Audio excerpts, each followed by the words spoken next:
नमस्ते, स्वागत है आपका डिजिटल न्यूज में, जहां हम आपको यूपी की सबसे ताजा और महत्वपूर्ण खबरें फटाफट पेश करते हैं। आज की 25 बड़ी खबरें जानना आपके लिए बेहद जरूरी है। रोजाना यूपी की न्यूज अपडेट पाने के लिए हमारे चैनल डिजिटल न्यूज को सब्सक्राइब करना न भूलें। यूपी शिक्षा सेवा चयन आयोग को मिलेगा नया अध्यक्ष, कैबिनेट ने दी मंजूरी। उत्तर प्रदेश शिक्षा सेवा चयन आयोग को जल्द नया अध्यक्ष मिलने जा रहा है। मंगलवार को राज्य कैबिनेट ने बाई सर्कुलेशन के जरिए इस नियुक्ति को मंजूरी दे दी है। बताया जा रहा है कि इस पद पर एक वरिष्ठ पूर्व आईपीएस अधिकारी को लाने की तैयारी है। सूत्रों के अनुसार चयन प्रक्रिया पूरी होने के बाद जल्द ही औपचारिक घोषणा की जाएगी। सरकार का उद्देश्य आयोग के कार्यों में तेजी लाना और पारदर्शिता सुनिश्चित करना है। आयोग के अध्यक्ष का पद लंबे समय से खाली चल रहा था, जिससे कई भर्ती प्रक्रियाएं प्रभावित हो रही थीं। अब नई नियुक्ति से आयोग के कामकाज में गति आने की उम्मीद है। थानेदार के सरकारी आवास में 35 लाख की चोरी, 4 पुलिसकर्मी निलंबित। उत्तर प्रदेश के हरदोई जिले में एक बड़ी चोरी की घटना सामने आई है। यहाँ एक थानेदार के सरकारी आवास से करीब 35 लाख रुपए की चोरी हो गई। घटना के बाद पुलिस विभाग में हड़कंप मच गया। शिकायत दर्ज होते ही एसपी ने तुरंत जांच के आदेश दिए और लापरवाही के आरोप में 4 पुलिसकर्मियों को निलंबित कर दिया। बताया जा रहा है कि चोरी के समय थानेदार किसी सरकारी कार्य से बाहर थे। पुलिस टीम सीसीटीवी फुटेज और आसपास के लोगों से पूछताछ कर रही है। इस घटना ने पुलिस सुरक्षा व्यवस्था पर भी सवाल खड़े कर दिए हैं। यूपी पावर कॉरपोरेशन चेयरमैन ने 3 मुख्य अभियंताओं को दी चेतावनी। Uttar Pradesh power corporation limited UPPCL के चेयरमैन ने अलीगढ़, सीतापुर और झांसी के मुख्य अभियंताओं को कार्य में लापरवाही बरतने पर चेतावनी जारी की है। चेयरमैन ने कहा कि विद्युत आपूर्ति व्यवस्था में सुधार लाने और उपभोक्ताओं की शिकायतों के त्वरित निस्तारण में लापरवाही बर्दाश्त नहीं की जाएगी।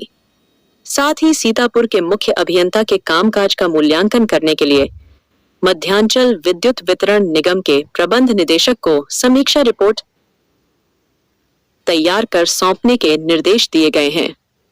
चेयरमैन ने सभी अभियंताओं को कार्य में पारदर्शिता और उपभोक्ता संतुष्टि को सर्वोच्च प्राथमिकता देने को कहा है।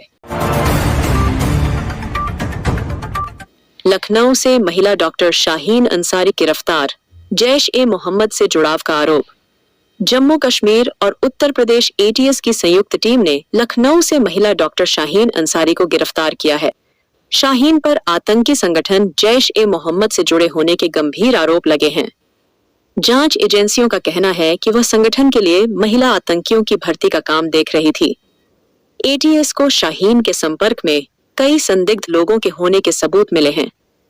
बताया जा रहा है कि वह सोशल मीडिया के माध्यम से युवतियों को भड़काने और उन्हें आतंक की राह पर ले जाने का प्रयास करती थी। फिलहाल शाहीन से पूछताछ जारी है और उसके नेटवर्क की गहन जांच की जा रही है। लाइब्रेरी में पढ़ रहे छात्र की दबंगों ने की पिटाई, समझौते का दबाव।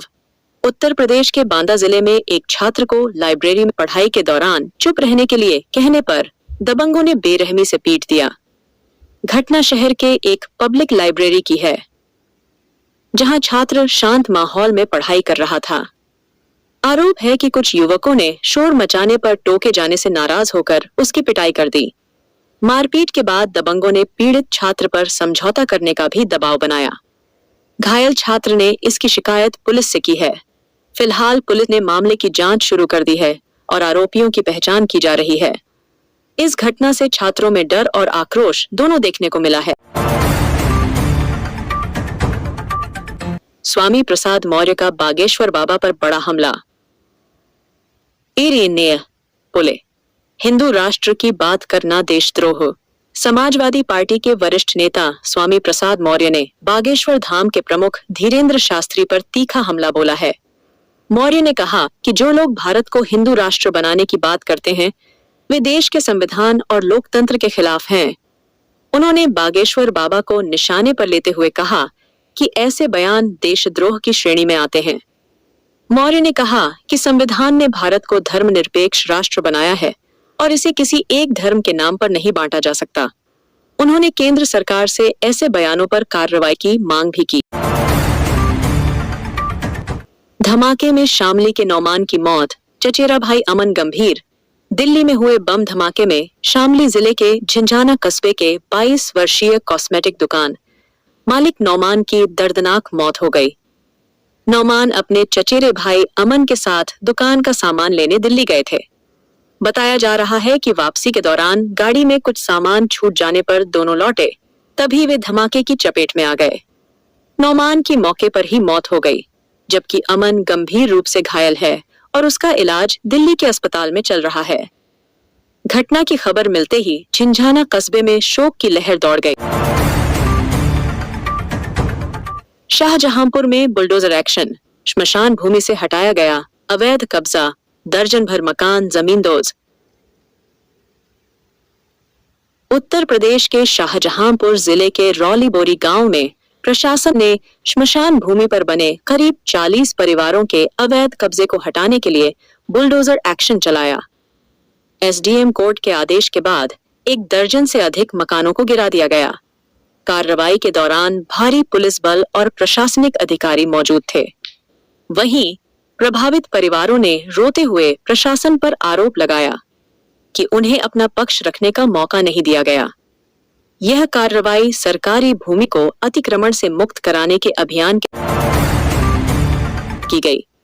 सरयू से संगम तक एएपी की 180 किलोमीटर पदयात्रा आम आदमी पार्टी एएपी उत्तर प्रदेश में रोजगार यात्रा की शुरुआत 12 नवंबर से करने जा रही है। यह पदयात्रा अयोध्या की सरयू नदी से शुरू होकर प्रयागराज के संगम तक लगभग 180 किलोमीटर की दूरी तय करेगी।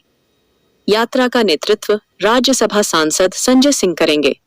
पार्टी का उद्देश्य प्रदेश में बेरोजगारी, शिक्षा और स्वास्थ्य जैसे मुद्दों पर जनता को जागरूक करना है। संजय सिंह ने कहा कि यह पदयात्रा युवाओं की आवाज बनेगी और भाजपा सरकार की नीतियों के खिलाफ जन समर्थन जुटाएगी। ये यात्रा 24 नवंबर को प्रयागराज में एक बड़ी जनसभा के साथ समाप्त होगी। दिल्ली ब्लास्ट के बाद लखनऊ, सहारनपुर में डॉक्टरों के घरों की तलाशी, यूपी कनेक्शन की जांच। दिल्ली के लाल किले के पास हुए कार ब्लास्ट के बाद जांच एजेंसियों ने अब उत्तर प्रदेश में अपनी जांच तेज कर दी है। एनआईए और एटीएस की टीमों ने लखनऊ, सहारनपुर और लखीमपुर में कुछ डॉक्टरों के घरों की तलाशी ली है। बताया जा रहा है कि ब्लास्ट की साजिश में यूपी से जुड़े कुछ लोगों की भूमिका संदिग्ध मानी जा रही है। सूत्रों के अनुसार जांच में मिले डिजिटल साक्ष्यों के जरिए कुछ मोबाइल नंबर और लोकेशन यूपी के निकले हैं। एजेंसियां अब इन डॉक्टरों के संपर्कों और वित्तीय लेन देन की भी जांच कर रही हैं। फिलहाल कई लोगों से पूछताछ जारी है और पूरे मामले की गहन जांच की जा रही है। निर्यातकों को मिलेगा बंदरगाह तक माल पहुंचाने पर 40,000 रुपए तक प्रोत्साहन। उत्तर प्रदेश सरकार ने निर्यातकों के लिए बड़ा कदम उठाया है। अब राज्य से निर्यात करने वाले उद्यमियों को बंदरगाहों तक माल पहुंचाने के लिए वित्तीय सहायता दी जाएगी। 20 फुट के कंटेनर से माल भेजने पर 20,000 रुपए और 40 फुट के कंटेनर से भेजने पर 40,000 रुपए तक की प्रोत्साहन राशि मिलेगी। साथ ही कुल माल भाड़े का अधिकतम 30% भुगतान भी किया जाएगा। इस योजना का उद्देश्य यूपी से निर्यात को बढ़ावा देना और व्यापारियों को लागत में राहत देना है। सरकार का मानना है कि इससे राज्य के औद्योगिक विकास को गति मिलेगी। यूपी बोर्ड 10वीं 12वीं की डेट शीट में हुआ बदलाव। अब हिंदी परीक्षा अलग अलग पालियों में।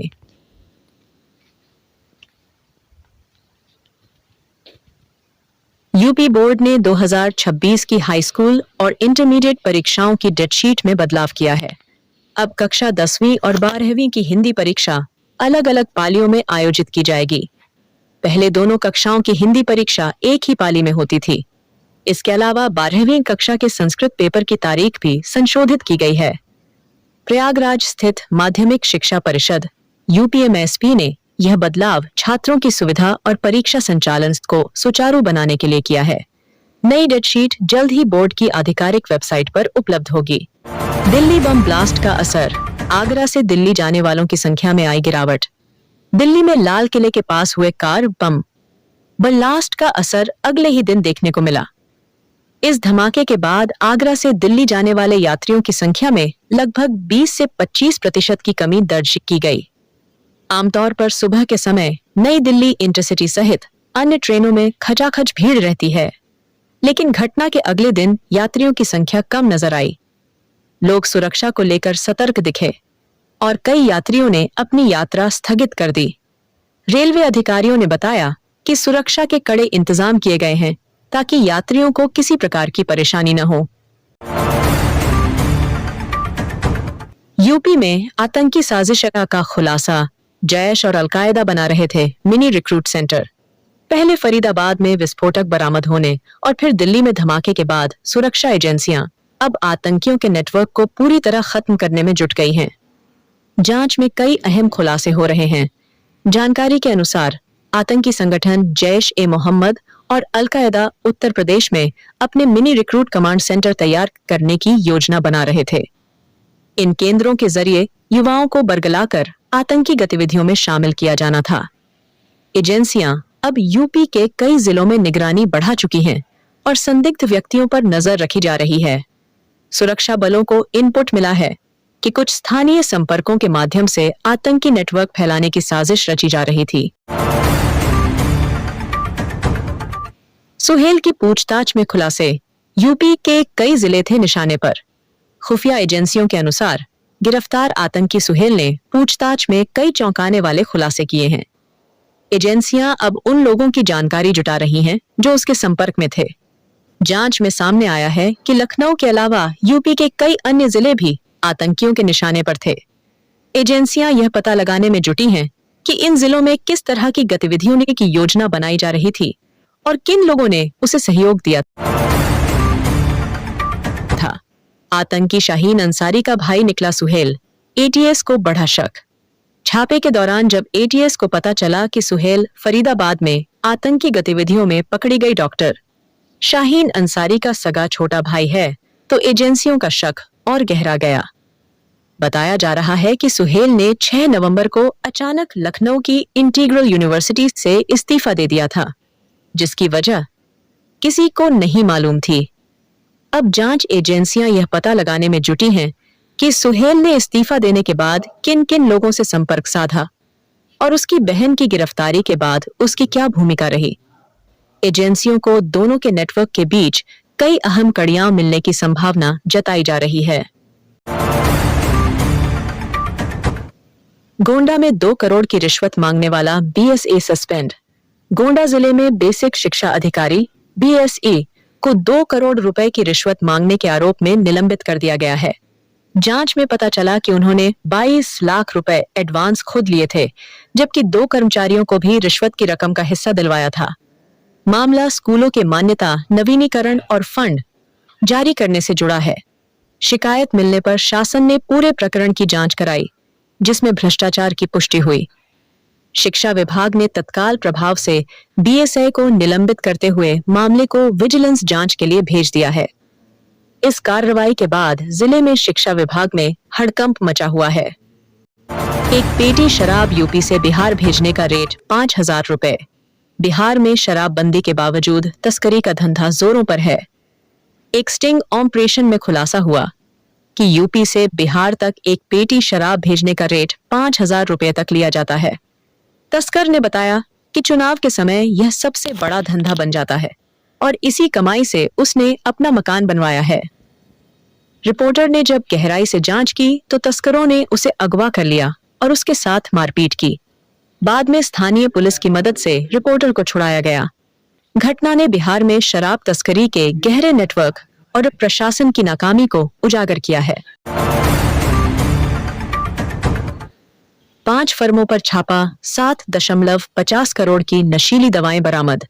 खाद्य सुरक्षा एवं औषधि प्रशासन ईसीएमए, सीईआई, एफएसडीए ने बड़ी कार्रवाई करते हुए 5 फार्मा फर्मों पर छापा मारा।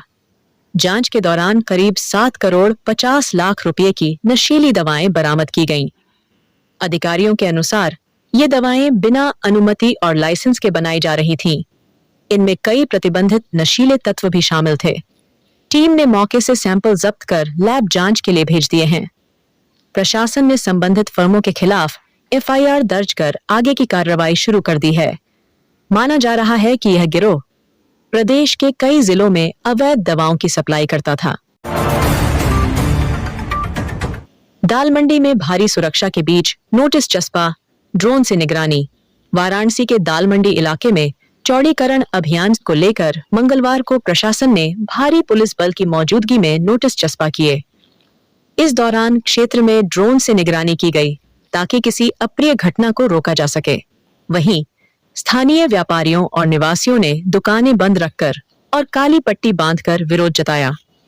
लोगों का कहना है कि बिना उचित पुनर्वास योजना के तोड़फोड़ अनुचित है। प्रशासन ने स्पष्ट किया है कि यह कार्रवाई नगर विकास योजना के तहत की जा रही है। विरोध के बावजूद अभियान जारी रहेगा। मुझे उम्मीद है कि यह 25 बड़ी खबरें आपको अच्छी लगी होंगी। अगर आप रोजाना उत्तर प्रदेश की महत्वपूर्ण और ताजा खबरों से अपडेट रहना चाहते हैं, तो हमारे चैनल अप डिजिटल न्यूज को सब्सक्राइब जरूर करें और नोटिफिकेशन बेल को ऑन करें।